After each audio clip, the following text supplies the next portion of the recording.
Hi guys, solo muna tayo ngayon at wala pa rin yung isang kasama natin dyan na si Ate Bonjang mga idol, kaya ako muna nagbaba ng mga paninda ko rito at si Rico naman ay day off mga idol. So itong baboy natin nilinisan ko na agad yan dahil gagawa pa rin tayo ng order, kaya kailangan matapos agad natin linisan yung baboy natin dito dahil hindi ko rin kayang buhatin mag-isa yan, kaya dyan ko na rin kakalasin yan mga idol. Nung nagsimula nga ako sa pagnenegosyo, talagang kinakalas ko na yung baboy ko, hindi pa kolong-kolong gamit ko nun, Mio pa lang mga idol. Nagkaroon nga ako ng tao nun bago si Kulot, kaso nga lang iniwan niya ako sa ere ng December 31 pa. Ang nangyari kasi noon mga idol, inuna niyang bigyan lahat ng walk-in, so pagdating sa mga order wala na ako magawa kahit isa, so bigla na lang ako nilayasan. Ang kasama ko noon si Mrs. at ate ko lang, so hindi ako makaalis ng tindahan para makagawa ng paraan para sa may mga order. Kaya noong mga time na yon talagang sabi ko pagdating ng January, di muna ako kukuha ng tao, ako muna yung mag-isa magmamanage ng negosyo namin habang si Mrs. naman ang bahala sa bahay at sa anak namin mga idol. Dinadala na lang ako ng pagkain ni Mrs. kapag magtatanghali na, at syempre yung almusal naman madali nang bumili ng almusal, pandesal lang, naalala ko na naman yung pandesal na inaabot ng hanggang tanghalian. At ito nga, ganito nga yung discard yung ginagawa ko, so sinishare ko lang din sa inyo para sa mga nagsisimula pa lang sa pagnenegosyo. Huwag kayong mawawala ng pag-asa, nakakapagod man talaga ang pagnenegosyo, pero balang araw sasangayon din sa atin ang panahon. At tapos ko na kalasin yung baboy natin dyan mga idol, ididibon na agad natin yan mga idol para makagawa na agad tayo ng order ng mga kantin na dinideliveran natin mga idol. So syempre nililinis ko muna dito yung mga baboy natin dahil marami pang balahibo yan at maraming libag-libag yan para malinis na malinis yung baboy natin mga idol. Bukod sa nilinis na natin ng tubig yan, lilinisin pa ulit natin yan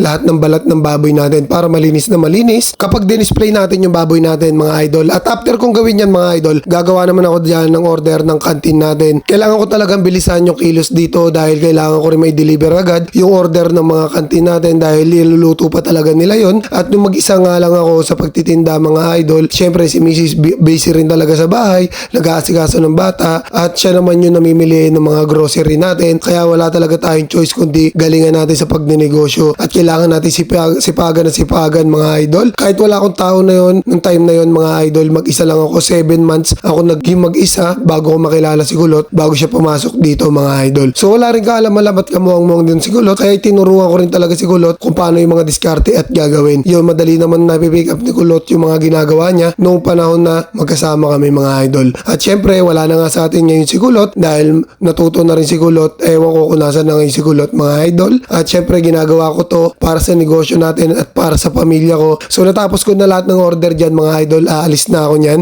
i-deliver ko na yan sa may order sa atin. At ito na nga yung isa, si Ate Marilu, sa tapat lang yan ng Angonong National High School. Buti natapos ko agad yung order nila mga idol at madilim-dilim pa, may luluto pa agad nila yan bago sumikat yung araw, makakapag-display na sila. At ito naman kay Ate Agnes sa may Bagong Bayan, kaya pagkakain kayo sa kanila mga idol, alam nyo fresh na fresh yung paninda nila mga idol. At kinuha ko naman dito yung mga natira nating mga gulay na kailangan natin may yakit agad yan mga idol para pagdating natin sa taas, yung naiwan natin trabaho manok na i-display pa natin, kailangan natin tapusin yan habang may mga dumarating na mga customer. At dumating na rin dyan si Ate Bonjang mga idol, kaya may katuwang na rin ako sa paglilinis at pag-aayos ng mga paninda natin. At kahit masama yung pakiramdam ni Ate Bonjang, pumasok pa rin talaga siya. At si Rico kasi day off ngayon mga idol, kaya dalawa lang kami. Kaya kailangan talaga natin bilisan yung kilos dito mga idol. Kailangan matapos agad natin linisin yung manok dito para pag nagdatingin lahat ng customer natin mga idol, mag-a-assist na lang tayo na mag-a-assist dito. Kaya nga ang ginagawa ko rito mga idol, nag-a-assist ako ng customer. After ko mag-assist ng customer, binabalikan ko yung nililinis kong manok dito mga idol. Paunti-unti lang, at kapag may customer ulit, mag-a-assist ulit tayo ng customer. Si Ate Bonjang naman yung bahala sa ibang gawain dyan mga idol. Syempre tulungan lang tayo dito. Teamwork lang, yun lang naman susi sa negosyo na pinapatakbo natin mga idol. Ano? At ito nga, kailangan talaga nating malinis agad-agad yung mga manok natin dito mga idol. Syempre pag may customer, pasundot-sundot tayo sa mga customer natin, kailangan may bigay agad natin na mabilisan yung mga order nila mga idol. At after natin i-assist nga yung mga customer dito, binabalikan natin paunti-unti yung ginagawa natin dito mga idol. Syempre nagpatimpla na rin ako ng kape dyan kay Ate Bonjang para makapagkape naman tayo at para mas lalo tayong ganahan sa umaga. Ayan, tinatanggal ko pa yung mga paa, ulo, di pa tayo tapos sa paglilinis ng manok dito mga idol. At medyo marami nga rin yung order nating manok dito mga idol, no? At ito, syempre pag may bumibili, assist pa rin tayo tayo ng assist, ganun lang mga idol. At ito yung mahirap kasi dito mga idol, ano, hindi ka pa tapos maglinis ng manok, hindi ka pa tapos mag-display, pero may mga customer na, pero para sa akin, okay lang yan, at least habang naglilinis ka ng manok, habang ginagawa mo yung trabaho mo, nababawasan na, nabibili na mga idol. Para pagtapos mo maglinis ng manok, konti na lang din yung ititinda mo. Ganun naman yung kagandahan dito mga idol. Syempre, tinanggal ako na lahat ng laman loob yan. Nung natanggal ako na lahat ng laman loob, ng paa, ng ulo, ng atay balunan, tsaka mga bituka mga idol, hinugasan ko naman isa-isa yung mga manok natin dyan mga idol. Para malinis na malinis yung manok natin at wala rin tagas-tagas or wala din lusak sa sahig natin para maiwasan natin madulas or maaksidente or magputik-putik yung mga dinadaanan natin mga idol. Syempre, pabalik-balik tayo dyan. Nililinisan ko rin dyan yung tray para maayos at malinis yung nilalagyan ng mga manok natin dyan mga idol, no? At syempre, pag may mga mangilan-ngilan na customer, pinapaubaya ko na kay Ate Bonjang dyan para matuto rin siya mag-slice or mag-chop at hindi rin siya matakot mag-chop or maggumamit ng mga knife mga idol.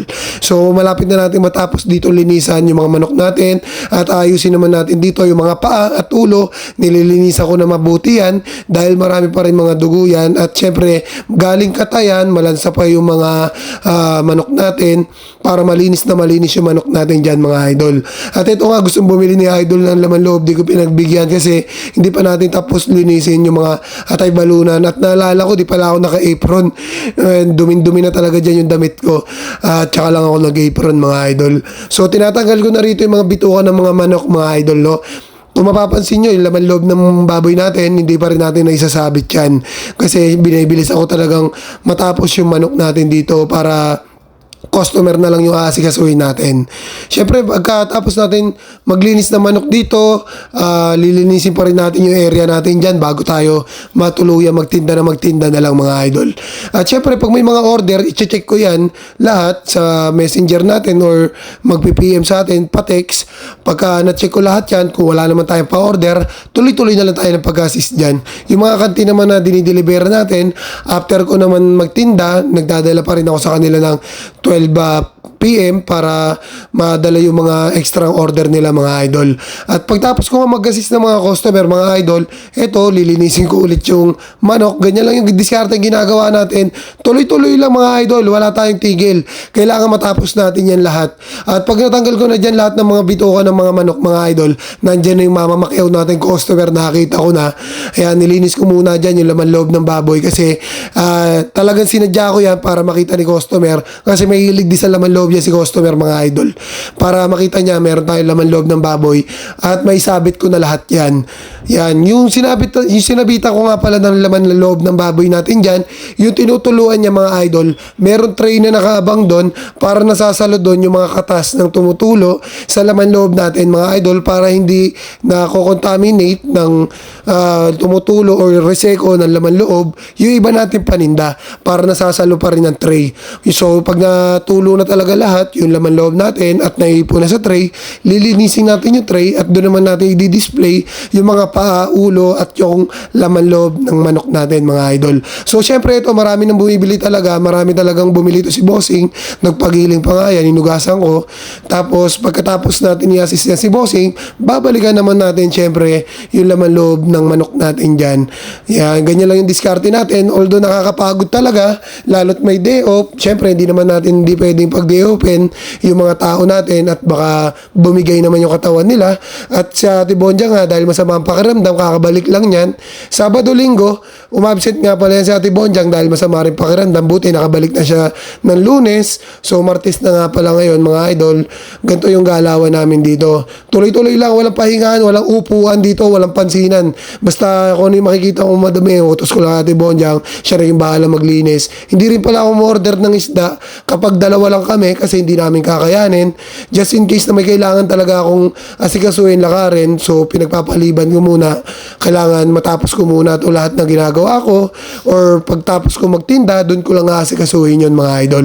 So binarikan ko na nga ito at ay balunan para matapos ko nang linisin to at para may display na rin natin yan para maibenta. Dahil alam naman natin ng atay balunan, isa rin sa pinakamahirap ibenta at isa rin sa pinakamahirap linisin dahil matagal talagang linisin ng Atay Balunan dahil tatanggalin pa natin dito yung mga kinain ng mga manok na in-order natin mga idol. So syempre marami rin yan at talaga matagal-tagal din yan. So syempre kapag may mga dumating na paunti-unting customer, si Ate Bonjang na muna yan. Kaya binibilis ako talaga yung paglilinis ng Atay Balunan dito mga idol. Walang break time. So ang pinakang break time ko dito ay kape lang. Yun lang yung pinakang break time ko dito. So mula madaling araw hanggang ngayon, so natapos na nga pala ako dito sa paglilinis ng Atay Balunan. So tapos na rin natin linisin yung manok natin, yung mga paa, yung mga baboy, na-debone na rin natin yan, na-display na rin natin. So papatuloyin lang natin dito yung Atay Balunan natin. Para pwede na nating i-display yung Atay Balunan natin at pwede na nating ibenta yan. At tapos na nga tayo mag-display dito ng manok at baboy mga idol. So syempre focus na tayo dito sa pag-assist ng mga customer natin para may paubos na natin yung mga paninda natin dito mga idol. At syempre kapag wala masyadong customer, dyan naman tayo maglilinis ng tindahan natin mga idol. Para mas komportable tayong gumalaw dahil pag mas malinis ang tindahan natin, masarap talaga magtrabaho. Maraming salamat po and peace out.